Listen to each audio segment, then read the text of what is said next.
باب العمود هذا عندما تدخل إلى المدينة أشتري سميت.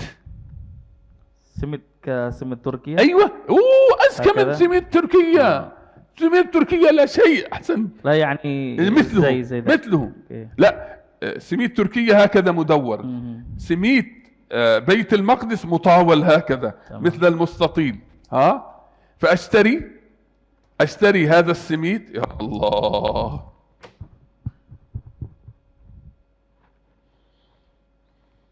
Oke, saya mengingat dulu saya mengajar, tempat saya ngajar mahasiswa saya dulu, di belakang saya posisinya adalah Masjid Qibli yang kubahnya hitam ya, abu-abu. Di seberang saya itu Masjid Qubatus Sakhra. Itu Masya Allah, suasananya syahdu sekali, indah sekali. Dan kalau kita masuk kompleks itu ada namanya Babul Amud, gerbang masuk ke kompleks itu saya biasa kalau ngajar saya suka beli simit.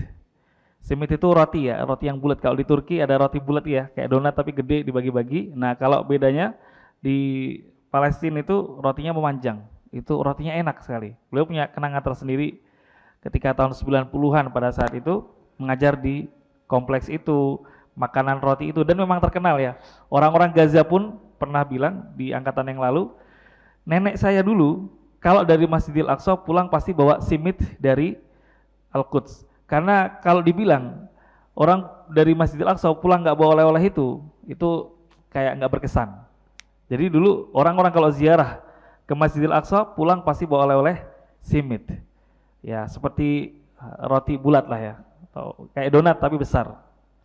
فأشتري في الصباح وأحمله في الكيس مع فلافل وأخذه إلى المسجد. فعندما تأتي وقت الغداء أجلس والطلبة معي ونأكل. ما هي أجمل أكلة عندكم هنا في أندونيسيا؟ إيش أجمل أكلة؟ ما هو أطيب طعام تأكلوه هنا في أندونيسيا؟ أشهر طعام في أندونيسيا durian. هذا فاكهة. هذا فاكهة. فاكهة طعام يعني. قصدت أم أنها شراب؟ قصدت أنا شيء يطبخ. طبيخ. سمك مشوي. سمك مشوي. يا سلام، والله صحيح، والله الإخوة يعني يأخذوني إلى سمك مشوي قرامي. تيمور. جينكل. جينكل هذا نوع من الأسماك. نوع، نعم. لا خضر. أكل السميد مع الفلافل أطيب أكلة أكلتها في حياتي. لماذا؟ لأنك تأكلها في مركز البركة. الله سبحانه وتعالى قال الذي باركنا حوله، فتأكله ليس في مركز البركة إنما في مركز البركة تأكله فتشعر بالبركة مضاعفة بل أضعافا مضاعفة. Ya, saya punya kenangan. Biasanya kalau saya datang, saya beli simit yang panjang itu, saya potong-potong jadi 3. Nanti kalau waktunya makan siang, saya ajak mahasiswa makan. Makannya pakai apa? Falafel. Ya, kayak kacang-kacangan gitu. Wah itu wallah enak sekali. Itu kenangan beliau begitu. Su'ali yani. Naam.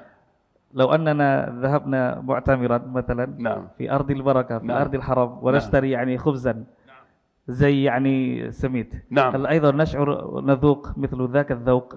100%. تمام 100%. بل أقول ملاحظة، حاول بعض الناس أن يصنع نفس السميت المقدسي في رام الله بعيدة، طعامه مختلف، مذاقه مختلف. أنا أحيانا تأتيني السميت هذا إلى بريطانيا، إخوة يذهبوا هناك فيأتون بها، طعامها مختلف عما عندما تأكلها في داخل المسجد الأقصى المبارك. Jadi ada simit khas yang dimasak oleh orang-orang kota Yerusalem atau Al-Quds. Rasanya memang enak. Dan orang Gaza pun selain beliau juga pernah cerita, orang-orang Gaza itu kalau ziarah selalu bawa itu karena ada rasa yang khas. Mungkin ya mirip-mirip kalau kita umroh, insya Allah semuanya umroh, kemudian ngicipin tuh roti yang dimakan di Masjidil Haram, mungkin nikmat juga kali ya. لكن لكم وعد عندي إن شاء الله يوم التحرير عندما نصلي صلاة الفتح في المسجد الأقصى وأكون لازلت حيا سأطعمكم من هذا السميت المبارك في داخل مسجد الأقصى إن شاء الله تعالى. Saya janji kalau saya dapat umur itu masjid sudah dibebaskan dan antum sampai ke sana, antum saya suguhin roti simit. وإن لم أكن إن كنت قد مت فاسألوا عن أبنائي سأوصيهم أن يوصوا أهل أندونيسيا ويطعموهم هذا السميد في المسجد الأقصى المبارك. Kalau saya nanti sudah ditakdirkan meninggal, antum sudah sampai ke sana, antum hubungi anak saya, dulu ayah antum janji mau nyuguhin kami, insya Allah disediakan. Bahkan beliau itu biasanya kalau ada orang tetangga beliau di Scotland datang ziarah ke Masjidil Aqsa, pulang itu beliau masih dioleh-olehin roti simit dari Al-Quds. وعندما تأكلونه تذكروا ما قلته لكم الآن. Nanti kalau antum makan merasakan vibes-nya, memang beda ya. وأراه قريبا إن شاء الله تعالى. Saya prediksi insya Allah itu nggak lama lagi. عندما Bismillah. نهتم سنصل إن شاء الله تبارك وتعالى. إذن السبب الأول أننا نعيد إحياء مصطلح نبوي مات سنة ميتة forgetting سنة of رسول الله صلى الله عليه وسلم فيحدث لنا الأجر كما قلت بالأمس حديث البعض يضعفه ولكن نأخذه في الفضائل. قال رسول الله صلى الله عليه وسلم من أحيا سنتي عند فساد أمتي فله أجر شهيد. Kenapa kita perlu menghidupkan sunnah nama ini? Ini bukan sekedar nama, tapi ada fadilah. Rasulullah Shallallahu Alaihi Wasallam menyebutkan dalam sebuah riwayat, siapa yang menghidupkan sunnahku ketika orang-orang sudah melupakan, maka dia mendapatkan pahala syahid. السبب الثاني عندما نقول بيت المقدس أو الأرض المقدسة نحن نتكلم عن حدود ليست حدود إدارية وليست حدود سياسية إنما حدود دينية فنرتبط بالله تبارك وتعالى مباشرة. Kalau kita bicara batas wilayah bukan berdasarkan wilayah administratif atau batas geografi, tapi batasan yang memang ini adalah wahyu, maka kita merasakan bahwa membicarakan batas-batas ini seolah-olah kita sedang mengkaji wahyu yang ini langsung dari Allah Subhanahu wa taala. ثالثا تأثير النفسي والسيكولوجي. يعني شوف سبحان الله اسم القدس ليس له تأثير نفسي وسيكولوجي، لكن اسم بيت المقدس له تأثير نفسي وسيكولوجي. كيف؟ يعطيك كلمة بيت هوم. أين الإنسان يستريح؟ أين الإنسان يستريح؟ في بيته. ماذا قال الله تبارك وتعالى عن الزواج؟ قال ومن آياته أن خلق لكم من أنفسكم أزواجا لإيش؟ لتسكنوا الله لتسكنوا إليها. الرجل يسكن إلى المرأة والمرأة تسكن إلى الرجل، فالبيت سكن. فعندما تقول بيت المقدس هذا بيتك تشعر على أن هذا المكان ينتمي إليك وليس ينتمي إلى أحد غيرك، فتشعر بارتباط نفسي وسيكولوجي مهم في هذه الحالة. Yang ketiga ada sisi psikologik juga. Kalau kita menyebut kota ini Al-Quds, ini kayak nggak ada rasanya, ya sebatas nama aja. Tapi kalau kita menyebutnya Baitul Maqdis, itu ada kesan tersendiri dalam jiwa kita. Pertama, kata Baitul Maqdis itu diawali dengan bait, artinya rumah. Apa arti rumah bagi jiwa? Jiwa kita ini akan tenang, tentram kalau kita di dalam rumah. Sebagaimana Allah Subhanahu wa taala sebutkan, di antara tanda-tanda kekuasaan Allah adalah menjadikan kamu berpasangan agar kalian merasakan sakinah. Sakinah, jadi wanita sakinah dengan suaminya, suami juga sakinah kalau merasakan ada istrinya dan di dalam rumah. Jadi menyebut Baitul Maqdis ini ada sisi psikologi juga, nyaman. Sehingga kalau kita ke sana tuh kita merasakan betul nyaman. سبب آخر يعيد القضية إلى بعدها الإسلامي العقدي ويبعدها عن بعدها القومي العرقي، يعيدها إلى بعدها الإسلامي. أنا بستعمل مصطلح القرآن ومصطلح النبي محمد صلى الله عليه وسلم. نحن نقول أن هذه القضية قضية إسلامية. تمام، قضية إسلامية، استعمل مصطلحات إسلامية. لماذا تستعمل مصطلحات إقليمية أو عرقية؟ استعمل مصطلحات إسلامية فنعيد للقضية. فالأندونيسي هنا يشعر هذه قضيتي، هذا مصطلح نبيي، هذا ليس مصطلح خاص بالفلسطينيين أو بالعرب، هذا مصطلح نبيي محمد صلى الله عليه وسلم، فأنا أعتمد على هذا المصطلح الذي قاله محمد صلى الله عليه وسلم. Dengan kita menyebut kota ini daripada Al-Quds, kita menyebutnya Baitul Maqdis, ada kedekatan atau self of belongings gitu ya, rasa memiliki atas tempat ini. Karena kata Baitul Maqdis ini bukan kata yang diciptakan oleh kelompok atau ras tertentu atau penghuni daerah tertentu, tapi ini adalah nama yang disebutkan oleh Rasulullah SAW, Nabi kita semua. Jadi kita merasa punya rasa daerah kita, milik kita, yang itu nggak ada rasanya kalau kita nyebutnya dengan Palestine, berarti punya orang Palestina. Al-Quds, berarti orang Palestina. Tapi kalau Baitul Maqdis disebutkan sama Rasulullah, bahkan Rasulullah himmah untuk merebutnya. Nah, dengan mempopulerkan nama ini ada rasanya, ada gimana ya, ada zauknya. وهذا يعيد البوصلة. مع الأسف الأمة المسلمة في 100 سنة ضاعت البوصلة. ماذا ضاعت تعرف البوصلة التي تستعمل في الصحراء من أجل أن يهتدوا بها في الطريق؟ ضاعت البوصلة. إيش بوصلة؟ البوصلة عبارة يعني مثل تحديد القبلة، هذه تكون بوصلة هي التي تحدد لك الاتجاه الصحيح. فالبوصلة في 100 سنة الماضية ضاعت، أصبحت القضية قضية قومية، قضية فلسطينية. من الذي يهتم بهذه القضية؟ أهل فلسطين. أنتم أهل أندونيسيا ما علاقتكم، ليس لكم علاقة بهذا الموضوع. لكن لما نستعمل مصطلحات قرآنية ومصطلحات نبوية، أخي الشيخ فيروز يأتي إلي يقول هذا مش إلك، هذا لي كما لك فيها. يصبح عنده البوصلة واضحة. البوصلة هي تحرير بيت المقدس ومسجده الأقصى المبارك، ليس لأنها قضية فلسطينية، ليس لأنها قضية عربية، ولكنها لأنها قضية إسلامية عقدية يجب أن يهتم بها كل مسلم في هذه الأرض. Jadi kalau kita ganti nama, padahal Nabi sudah kasih nama, itu seolah-olah umat Islam kehilangan jejak sejarah. Ibaratnya orang jalan di padang pasir itu menggunakan maps kalau zaman dulu 100 tahun yang lalu.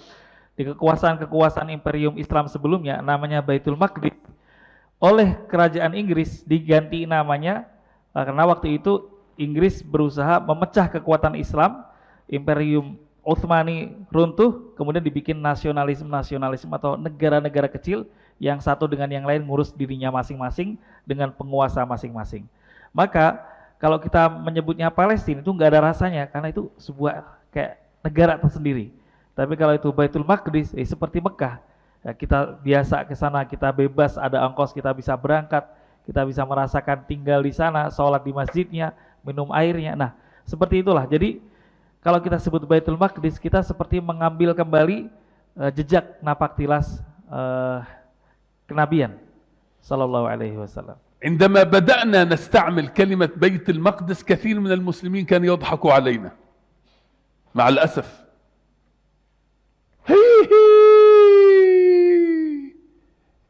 ماذا تفعلون؟ يعني القدس خلاص، القدس خلاص. لا، بيت المقدس بدأ متدرجا من فضل المولى، من فضل المولى، من فضل المولى. هذه ليست من شطارتي أو من شطارة التيم الذي يعمل معي، لا أبدا، والله هذا بتوفيق من الله سبحانه وتعالى.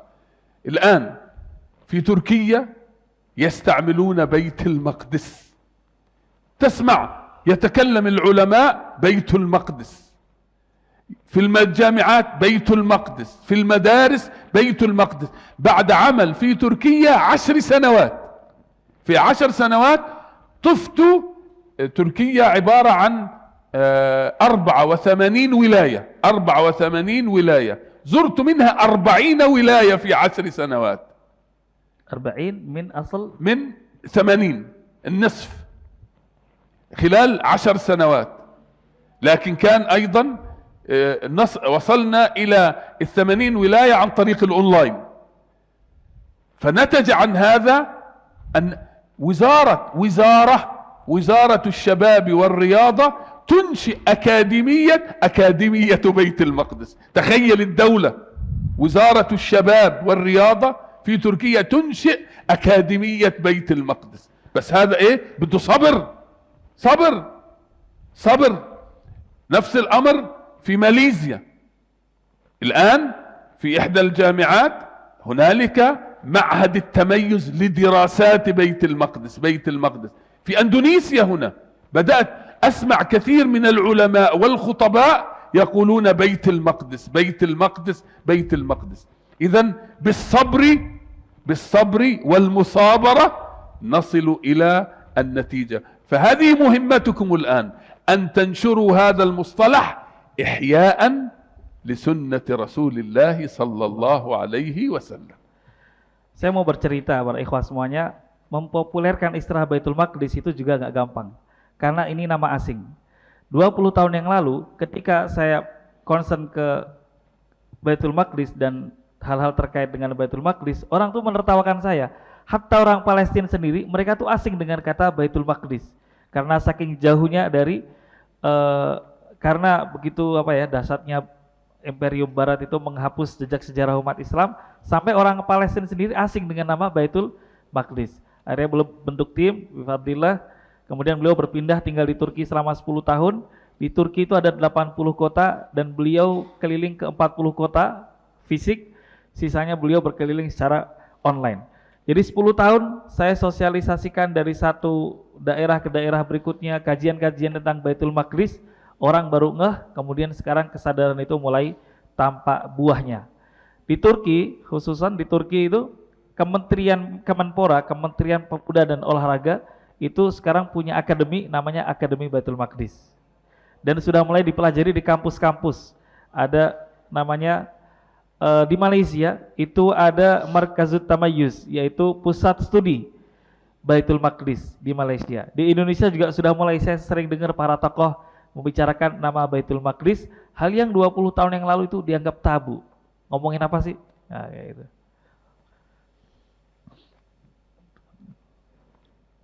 إذن أنتم الآن أمامكم مهمة، ما هي؟ نشر هذا المصطلح في محيطكم، في مؤسساتكم، في جمعياتكم. هذا دوركم أن تقوموا بهذا. أذكركم بكلام عبد الله بن المبارك. هذا كلام عبد الله بن المبارك كلام مهم جدا، أكرره مرة أخرى. قال عبد الله بن المبارك: لا أعلم بعد النبوة درجة أفضل من بث العلم. لا أعلم بعد النبوة درجة أفضل من بث العلم. بالإنجليزية I do not know of a better degree after prophecy than disseminating knowledge. دوركم الآن أن تنشروا هذه السنة. أنتم ما شاء الله تمثلون جمعيات. نعم. عودوا إلى جمعياتكم واجعل هذا ينتشر بينكم، ثم انشروه في محيطكم، في جامعاتكم، في مساجدكم، بنية شوفوا النية،